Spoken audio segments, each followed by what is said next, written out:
যারা যারা অন্যায় করেছে তাদের প্রত্যেকের বিচার হবে।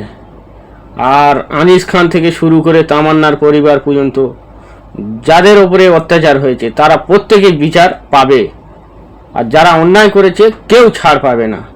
নওশাদ ভাইজানও তাই বলছেন। ভিডিওটা শুনুন আর বেশি বেশি করে শেয়ার করুন। কত ধরনের অন্যায় হয়েছে সবকটা অন্যায়ের বিচার হবে। আজকে আমি যতটুকু জানি আনিসের পরিবার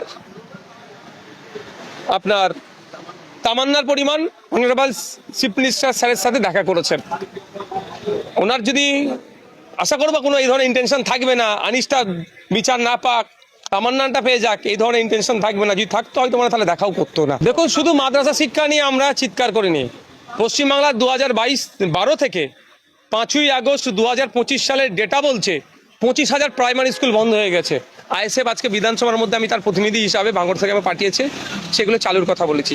রাজ্যে এই ধরনের 2200 শিক্ষা প্রতিষ্ঠানে যে প্রাইম স্কুল আছে যেখানে একজন টিচার অথবা টিচার শূন্য অবস্থায় চলছে, সেইগুলোতে পর্যাপ্ত পরিমাণে শিক্ষক ছাত্র রেশিও মেনটেনের কথা বলেছি। ঠিক অপরদিকে মাদ্রাসা শিক্ষা ব্যবস্থার কথা বলেছি। মাদ্রাসা শিক্ষা ব্যবস্থা স্কুল শিক্ষা ব্যবস্থা আলাদা নয়, শুধু নামটা। মাদ্রাসাটাও দার্স দেওয়ার শিক্ষা দেওয়ার কেন্দ্র, শিক্ষা কেন্দ্র, এতটুকুই।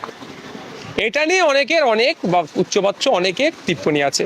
একটা প্রশ্ন আজকে শুনছিলাম, সময় এলে হাউসের মধ্যে আমি উত্তর দেবো, আপনাদের দিয়ে দিচ্ছি, যে সংখ্যালঘু দপ্তর রাখার কি দরকার। আমার কাছে প্রশ্ন হচ্ছে, আজকে এসটিদেরকে রিজার্ভেশন দিতে আমাদের লাগছে কেন? যাদের হাতে দায়িত্ব ছিল তারা ব্যর্থ হয়েছে, এসটি সমাজকে পিছিয়ে রেখেছে বলে আজকে এসসিদেরকে রিজার্ভেশন দিয়ে মূল স্রোতে ফিরিয়ে নিয়ে আসা হচ্ছে।